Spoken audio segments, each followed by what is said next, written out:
Rádio França Internacional, emissões em língua portuguesa, são 18 horas, aqui em Paris. Cristiana Soares. Deslocação esta terça-feira de Vladimir Putin a Teherão, onde se vai encontrar com o presidente iraniano e com o presidente turco. Em cima da mesa está o conflito sírio e também a guerra na Ucrânia. A Europa está a braços com uma onda de calor extremo, com os termómetros a ultrapassar os 40 graus Celsius em vários países. Dados oficiais dão conta da morte de mais de 1000 pessoas devido às elevadas temperaturas. Os filhos mais velhos de José Eduardo dos Santos estão dispostos a colaborar na realização de um funeral nacional, mas em contrapartida querem uma lei de amnistia geral e o fim dos processos judiciais. Entretanto, o José dos Santos desmarca-se do documento que diz não ter assinado. No controle técnico desta emissão está Tiffany Mentá e o jornal começa agora. Deslocação esta terça-feira de Vladimir Putin a Teherão, onde se encontra com o presidente iraniano, Ebrahim Raisi, e com o presidente turco, Recep Tayyip Erdogan. Em cima da mesa desta cimeira tripartida está o conflito sírio e também a guerra na Ucrânia, com as suas consequências para as economias mundiais.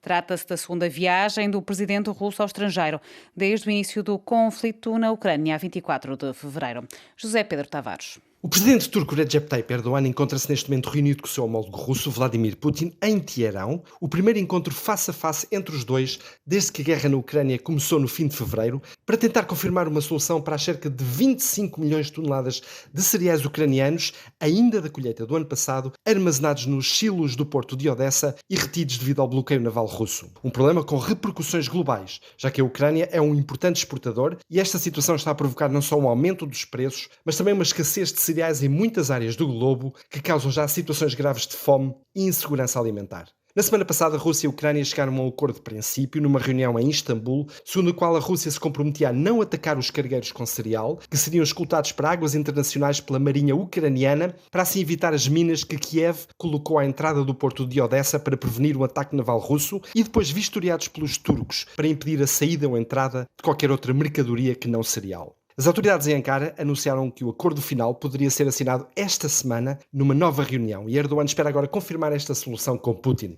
Erdogan e Putin estão em Teherão para participar numa cimeira tripartida com o presidente Ebrahim Raisi, do Irão, sobre o conflito na Síria. Esta é a segunda visita ao estrangeiro de Putin desde fevereiro e a primeira fora do espaço da antiga União Soviética. A escolha do Irão não é inocente. Esta visita de Putin ocorre dias depois do périplo de Joe Biden pelo Médio Oriente, onde visitou dois países rivais do Irão, Israel e a Arábia Saudita, e pretende dar um sinal ao mundo que a Rússia não está isolada e tem opções geoestratégicas. José Pedro Tavares, RFI, em Ankara. A Europa está a braços com uma onda de calor extremo, com os termómetros a ultrapassar os 40 graus Celsius em vários países.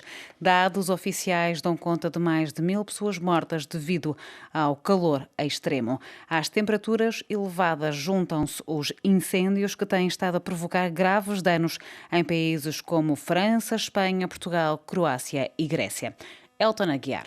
No total, os incêndios florestais já consumiram mais de 43 mil hectares em Portugal, segundo indica o Instituto da Conservação da Natureza e das Florestas. Um casal de idosos que tinha tentado fugir dos incêndios na zona de Mursa, no norte do país, foi encontrado morto na segunda-feira dentro de um carro que tinha-se despistado e foi consumido pelas chamas.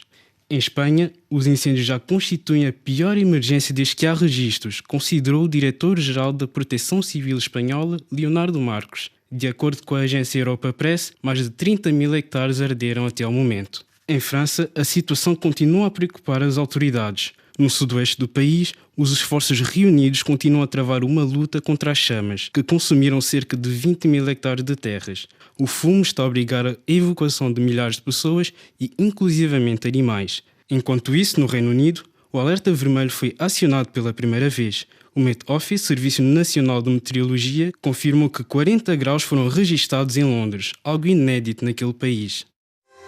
Praia 99.3 FM.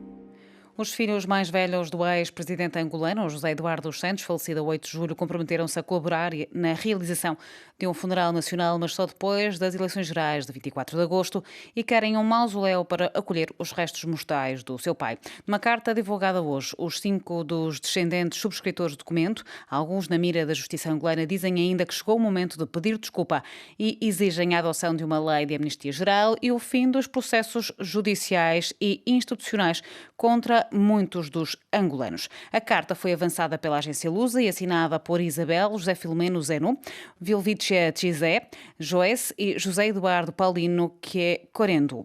Entretanto, Vilvicia dos Santos Chizé veio ao público desacreditar a carta e garante que não assinou tal documento. Salvador Freire, advogado e ativista da Associação Mãos Livres, considera que uma amnistia ou o fim dos processos judiciais contra os filhos do antigo presidente pode pôr em causa a credibilidade de João Lourenço.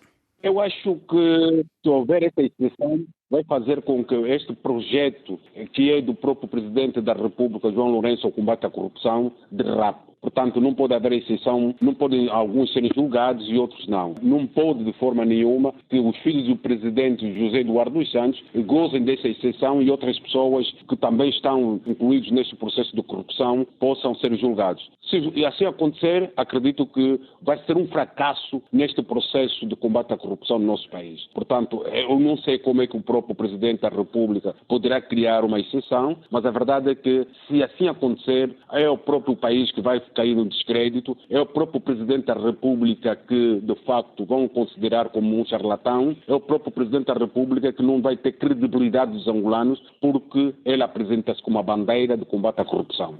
Era Salvador Freire, advogado e ativista da Associação Angolana Mãos Livres, entrevistado por Liliana Henriques. Ainda em Angola, há poucos dias do arranque oficial da campanha eleitoral para as eleições de 24 de agosto, o ambiente começa a aquecer.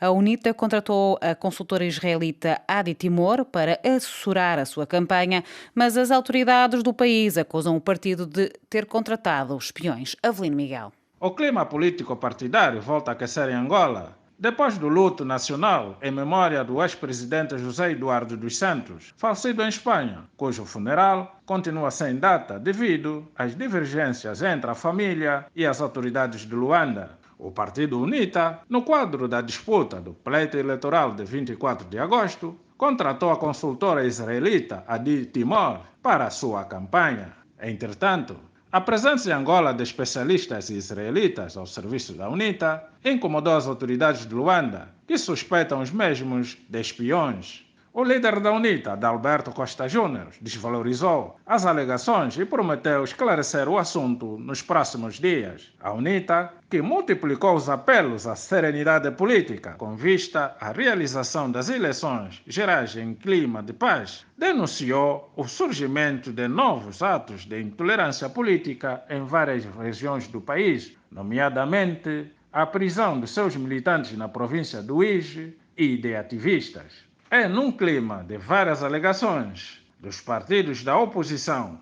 de falta de transparência da Comissão Nacional Eleitoral na preparação das eleições, que as 7 formações políticas e uma coligação habilitadas a concorrer preparam a campanha eleitoral que deve iniciar nos próximos dias. Avelino Miguel, Luanda, RFI.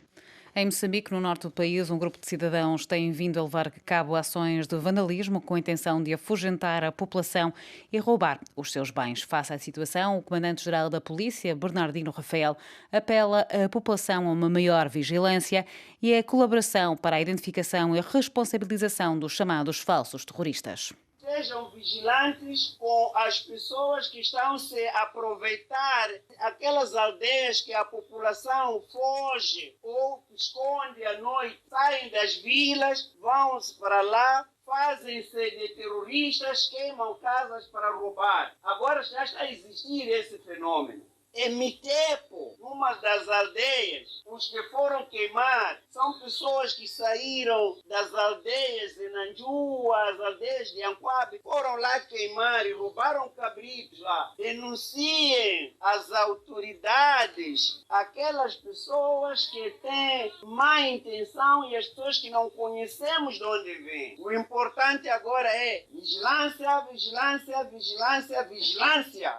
Era então Bernardino Rafael, comandante-geral da Polícia de Moçambique, num áudio recolhido por Orfeu Lisboa. E aqui o ponto final deste jornal.